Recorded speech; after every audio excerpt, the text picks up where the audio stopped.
I think in general, right, there's a lot of misconception maybe about hedge funds out there. I agree. Right. Firstly, people are not sure about what you guys are doing. Is it black box investing? Is it high risk trading? What kind of strategy you're running? How would you explain what Quantedge really does, right? I wouldn't say it's a misconception so much as it is an overgeneralization, right? Because there's a spectrum.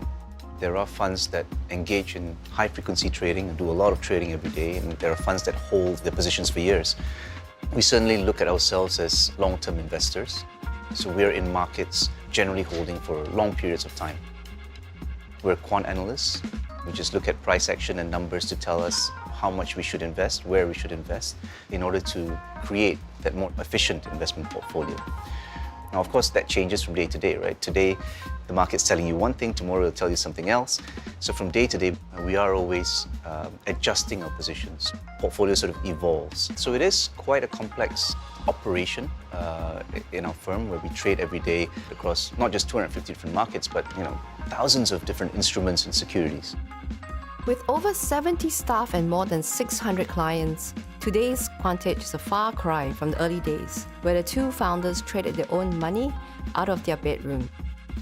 Their track record of outsized returns has repeatedly landed the firm at the top of ranked tables of Bloomberg, Barron's, Asia Hedge, among others. What I find most amazing is the firm uses only one strategy, and it's been the same since day one. So what is unique about your quant investing strategy? Is it very momentum driven? You're looking for price signals, you're looking for directional changes? Well, momentum is one of the things that goes into it. I would say we do describe ourselves as global macro. And that generally means that we conduct our investment analysis on a top-down basis. Right? We look at macro data rather than fundamental sort of company level data or issuer level data. And that's how we've generally started.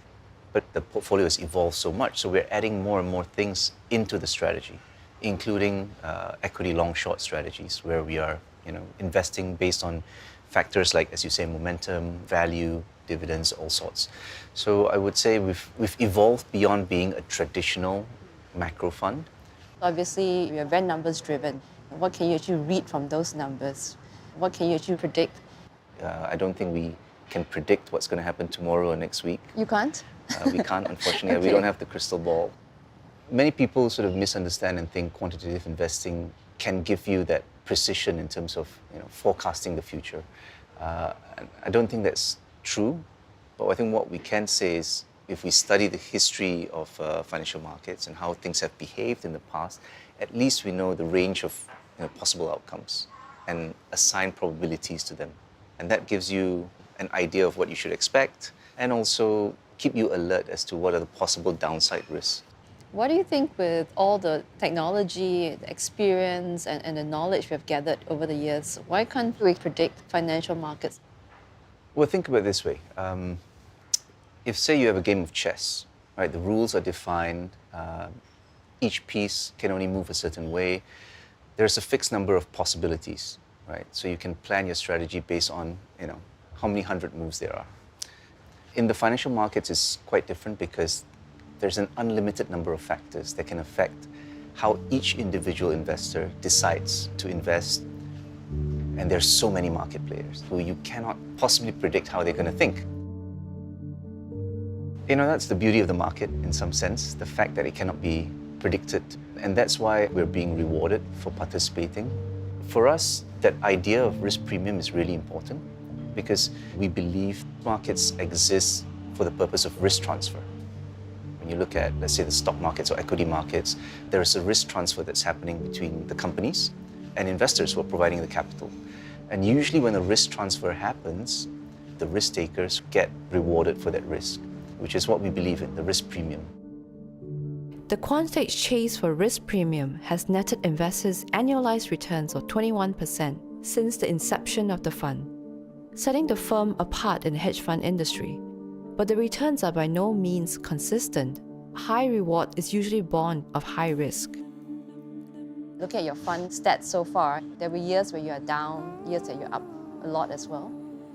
Your volatility is also very high, right? It's like 30% average volatility over the last 15 years. So thereabouts. it's not a number that most people can stomach, right? So how do you manage risk in that sense?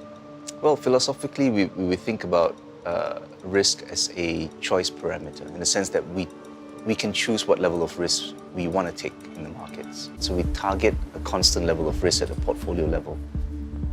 And it's a choice that we make to say we want to target, say, around 30% annualized volatility. Put that into context, right? That means maybe twice the amount of risk in a normal market environment. But when you have a portfolio that applies a constant risk control, what it means is when markets are going haywire, which happened, let's say, March 2020 or 2008, volatility spikes, market risk goes up. In order for us to maintain that constant risk, we have to reduce our exposures. On the flip side, when things calm down, when there's nothing happening in the markets, that's when we take more risk. We increase our exposures and positions. So the way to think about it is, you should make hay when the sun shines, right? And when it's stormy, you need to take cover. So that's generally what we do. We're not trying to be clever and saying, I can tell you where the markets are going tomorrow. We're not taking, huge bets on single tech stocks.